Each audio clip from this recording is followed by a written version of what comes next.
باپ بیٹا دونوں اللہ رب العزت کی اطاعت اور فرما برداری میں دونوں چل رہے ہیں۔ اب شیطان راستے میں راستہ روک رہا ہے، ابراہیم علیہ السلام پتھر مار رہے ہیں، پھر شیطان راستہ روک رہا ہے، پھر پتھر مار رہے ہیں، پھر شیطان راستہ روک رہا ہے۔ کیوں روک رہا ہے؟ کیونکہ شیطان کو نظر آ رہا ہے آج میری اس شکست کا وقت ہے جو اس وقت جب آدم کو پیدا کیا گیا تھا تو میں نے اس کو سجدہ کرنے سے انکار کیا تھا اور میں نے کہا تھا کہ یہ مجھ سے حقیر ہے۔ آج یہ بندہ ثابت کر دے گا کہ اس نے اللہ کی اطاعت کا وہ حق ادا کر دیا جس کے لیے اللہ نے انسان کو تخلیق کیا تھا۔ اختصار سے ذکر کروں، آدم علیہ السلام کو پیدا کیا اور فرشتوں کے سامنے پیش کیا نا، تو انہوں نے ایک بڑا پیاری بات رکھی، نحن نسبح بحمدک ونقدس لک۔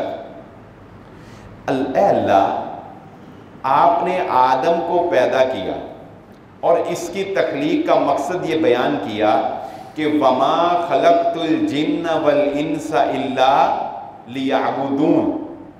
آدم علیہ السلام کی تخلیق کا مقصد ہے اللہ کی عبادت۔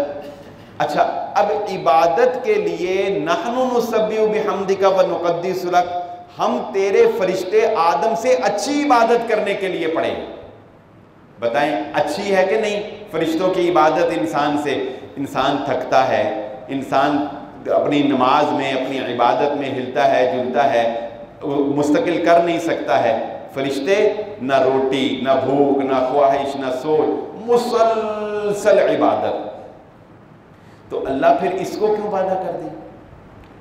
ہم جو موجود تھے۔ اچھا، ایک اور بات، اس کو تو نے عبادت کے لیے پیدا تو کیا، لیکن اس کی رگوں میں جو خون دوڑتا ہے، یسفک الدماء، یہ خون بہائے گا، اس کے اندر طیش کے جو جذبات ہیں یہ فساد برپا کرے گا، یہ فتنہ۔ تجھے اس کا فساد بھی منظور ہے، تجھے اس کا فتنہ بھی منظور ہے، پھر بھی اس کو پیدا کیا اور پھر اپنی عبادت کے لیے۔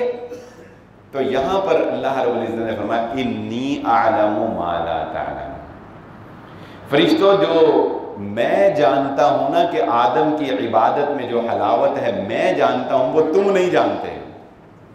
اب سمجھے وہ کیا ہے؟ آدم کی عبادت کا اور فرشتوں کی عبادت کا جو فرق ہے وہ اب سمجھیں۔ ابراہیم علیہ السلام اپنے بیٹے کو لے کر چل رہے ہیں۔ عقل کہتی ہے کہ ایک باپ اپنے بیٹے کو ذبح کرے، یہ درندگی ہے۔ جذبات کہتے ہیں کہ ایک باپ اپنے بیٹے کی گردن پر چھری چلائے جبکہ وہ اس سے دل و جان سے محبت کرتا ہو۔ بیٹا ملا بڑھاپے میں ہو، باپ کے دل میں تمنا، اس کی خواہشات ہیں کہ یہ میرے بڑھاپے کا سہارا بنے گا۔ اب آپ اندازہ لگائیں، اور انکار کرنے کا اختیار بھی ہو۔